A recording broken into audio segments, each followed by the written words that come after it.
Hello. So I finished the Neapolitan novels, like the last one, which is called The Story of the Lost Child. I finished this 2 days ago.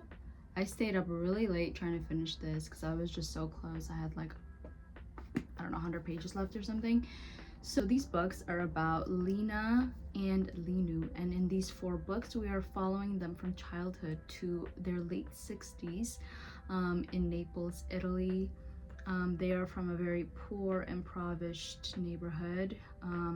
They are like, the city is dominated by violence, especially male violence, low class, like class inequality, as well as gender norms. In this book specifically, Lenu and Lena are in their 30s.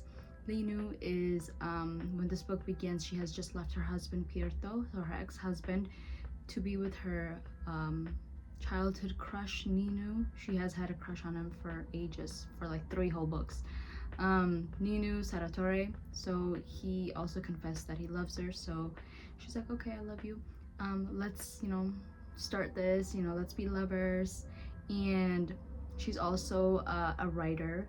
She's written like 2 books at this point when this book starts, and she's very much liked by a lot of like readers. She writes about feminist critiques and women having autonomy, and then so she's focused on her career, but she's also a mother as well. She has 2 daughters named Dede and Elsa or Alicia or something. We don't really focus that much on the children, but we do focus on her experience of what it's like to be a mother, and how she feels like a lot of the times that she's losing her freedom, her own autonomy, honestly, as much as she loves them. But there are moments when she feels like she has to choose between this thing or her children, and like, it's really interesting to read about that. So she's also focused on motherhood, her career, her lover, so following her own desires rather than just staying in the marriage that she's not really happy in with Pierto. And then our second protagonist, Lena, her best friend, she is still living in Naples. She's never left. She's focused on her computer system, like her computer system entrepreneurship. She's really focused on that. She really likes it. She's making a lot of money. For a brief amount of time, she's actually like the one in charge of the neighborhood. People come to her for money and stuff, which is interesting. It like flips from her being like one of the poorest to like someone that's very well respected in the community. Anyway, so she's living with Enzo. They're working on they're very much focused on their computer system business that they have going on. And then she also has her son from her first marriage and her only marriage with Stefano. Her son's name is Reno. By the end of this book, he's like 18 years old or 30 years old. He's like 30 because our main characters are 60. Anyway, then but yeah, Lena and Linu are still in contact. They call each other. There are brief times when they're not in contact, but eventually they are talking. The most interesting part to read about in this book was Lenu's development as a character, because on 2 aspects. One is gonna be on her love for Ninu, her childhood crush, and then the second is how she contradicts herself and how much of a human she really is when it comes to the books that she writes about feminism, like being autonomous, but then you look at her own life and how she allows these men to walk all over her. So I think those 2 things were very interesting to read about. So when it comes to Nino Saratore, he is a womanizer. I think that's the best way to explain him. He takes advantage of women throughout the 4 books. He is known as someone that's very intelligent on paper. He, he's very smart and very nerdy and stuff like that. And so you would think that he would also be intelligent about social stuff and how you should treat a woman, just basic bare minimum stuff. At the end of the book 3, he confesses his love to Linu, and she obviously is like, I've loved you since I was 15, since we were in high school. So they decide that they're gonna be together. So throughout this book, he's literally pushing her to tell her ex-husband Pierto to like tell him I'm leaving you. So she obviously does, because she's like, are you gonna tell your wife Eleonora, because he's also married, they're both married when they cheat on their spouses. And he goes, yeah, I'll tell my wife too. So Linu, of course, she tells her husband Pierto, she's like, I don't love you anymore, I'm actually gonna go with Nino. And he's like, okay. I mean, he's angry, but he's like, all right.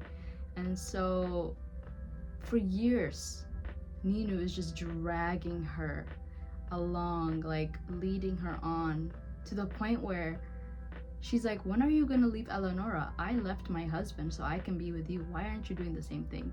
He instead gets Eleonora, his wife, pregnant again with their second child, which means he was cheating on her while he was with Linu, and cheats on her.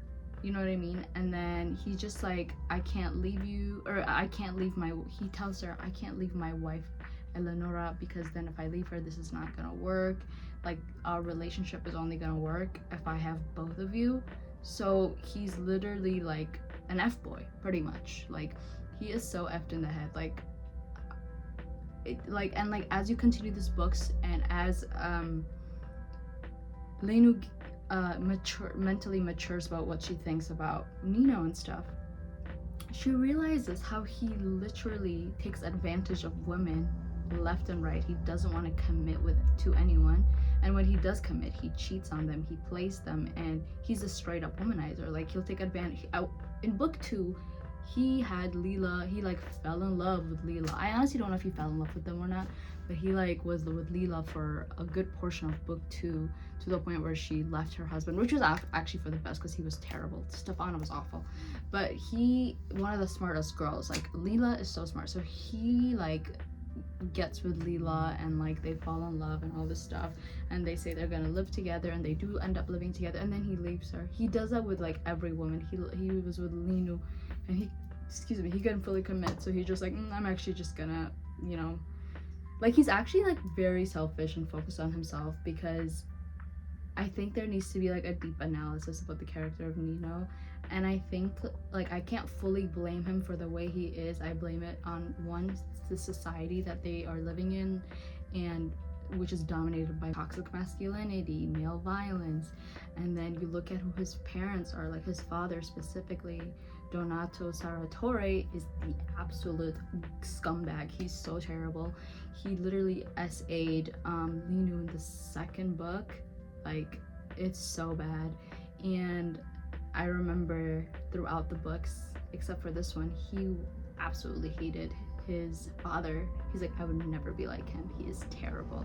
Because he knows what kind of person his father was. He would just lead women on and then leave them, and then he would make, like, he would confess his love for them, but then he would like leave right after. Like, I don't know how else to describe him other than an F-boy. And he despised his father so much, but then he became an exact replica of his own father. So I thought that was very interesting.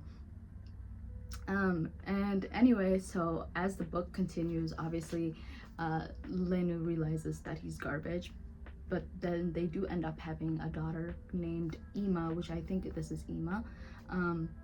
And so that's where Lenu is when it comes to love. But what I do like about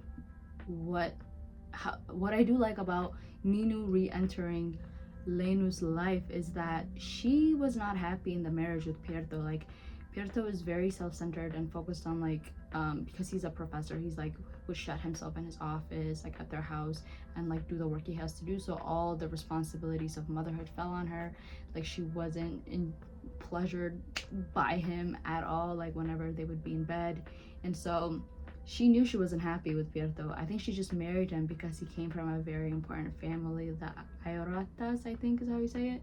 He came from that family, and she just got a lot of like external validation, and he made her look really good, especially because of the class she came from, a very like impoverished family and stuff. So when she went to Pierto, she was like, it looks good, but then she realized later that she's actually so unhappy. So then even though she left Nino, like, even though she was with Nino and he was not the best person to be in a way, like, it didn't have the best outcome, but it was the best for her because she knew she was unhappy. And like, divorcing a man in that time is like, divorcing a man, like, that's like a really big deal. Like, women don't do that. You're supposed to stay with your husband to like death, pretty much, even if he's like garbage and he doesn't pay attention to you or want to do anything with you.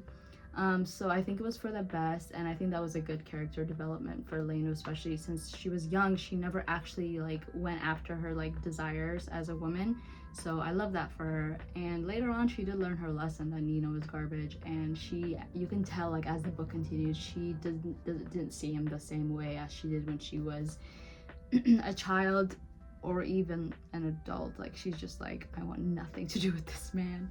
She waited years for him to be with her, but he kept choosing his wife, but then he would still sleep with her. Like, it was such a strange relationship. Like, do you want to be in a polyamorous relationship, Nino? Like, what do you want? Like, so annoying. But yeah, great character development for Lenu. What else do I want to talk about when it comes to this book?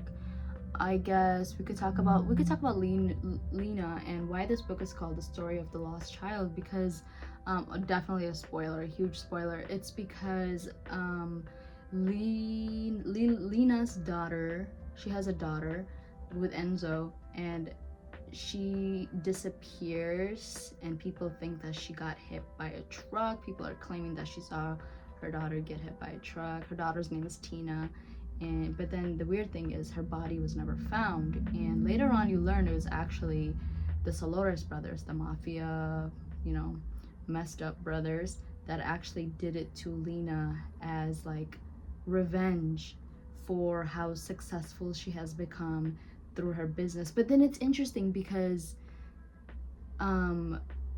they also don't think it's that. They towards the end of this book, Lena's like, actually it might be your fault, Lenu, because there was like a cover magazine that like, or a cover like article that came out with Lenu, because she's a writer, she had to pose next to her child, but then the photographer was like, no, I want you to actually be photographed with the other daughter, which is Tina, Lena's daughter, because the daughter just looks better or whatever. But then at the same time, we don't really know how much of Lenu's narration is accurate, if that's what the photographer actually said, or if she just thought that. I'm not gonna lie to you, Lenu is such an unreliable narrator. Sometimes I'm like, did you imagine that, or do you think they said that, or did they actually say this? Like, a lot of the times in this book I realized that. Anyway, so then the disappearance of Lena's daughter, it started, she told Lenu, she was like, maybe it's because they put you on that magazine article, that picture with my daughter, maybe that somebody probably took her away because they didn't agree with what you were talking about in your books. And so we don't really know what happened with her daughter, but we definitely know that it completely damaged her, it completely damaged Lena's just how she sees herself in the world. Like, she went through a really dark place, I think, after the disappearance of her daughter. Like, I feel like Lena never returned to herself, honestly. And yeah, I really enjoyed this book. I would say that my favorite, it's so hard to pick your favorite because each of these stories are so different, and you get to see a different part of each character and how much they've changed. But if there was a gun to my head and somebody said pick your favorite Neapolitan novels, I would say Those Who Leave and Those Who Stay, the third book, or The Story of a New Name. Like, it's so hard, but it would have to be. But I think overall, I would say I got a pretty good conclusion. Like, they don't stay friends at the end. Definitely go pick this up. I really enjoyed this. Oh my god, I didn't even talk about the earthquake. There was like an earthquake that happened in the middle of the book, and I think that was the best ways that I really learned, the best way I learned about Lena's character and how she wants to have control and stuff. Like, she goes on this like really long like monologue. Lena's like having a meltdown. Really, she's just like, oh my god, like, this is, now you know me, like, I like to have control in life, and if I don't have control, like she just goes on this long monologue, and you kind of just like understand her a little bit better. A lot of people die in this book. It's really sad. We lose Lenu's mother, father, both of Lila's parents as well as her brother. He becomes a drug addict. The downfall of Reno, oh my god. I feel like there needs to be a character study about each of these characters, like the side characters.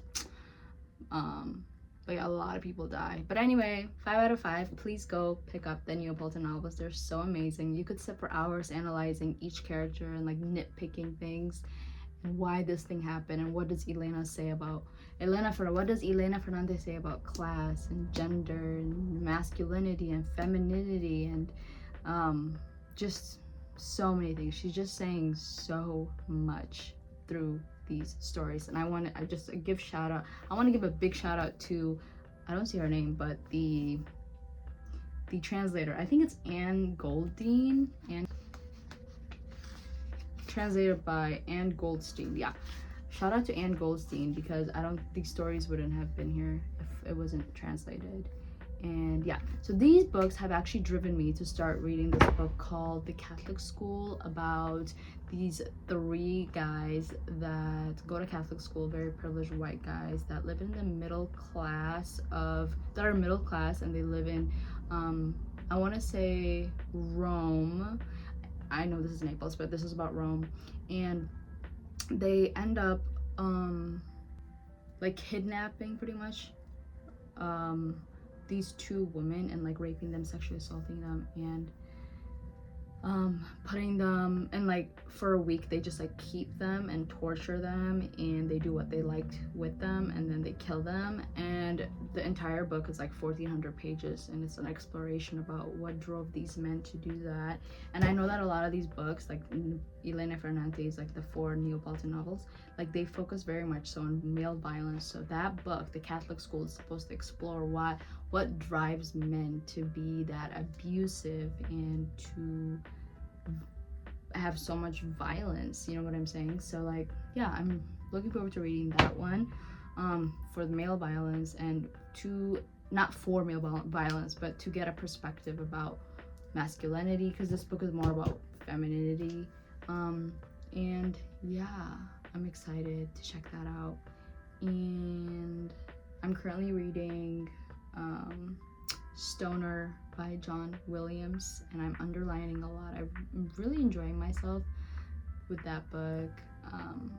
But yeah, that book also, I don't know, I'm also enjoying that book. But I'm gonna end this video here. I hope you guys have a wonderful day, and I'm about to go to the state fair that's held, in my state, and with my friend I'm gonna eat some pickled food.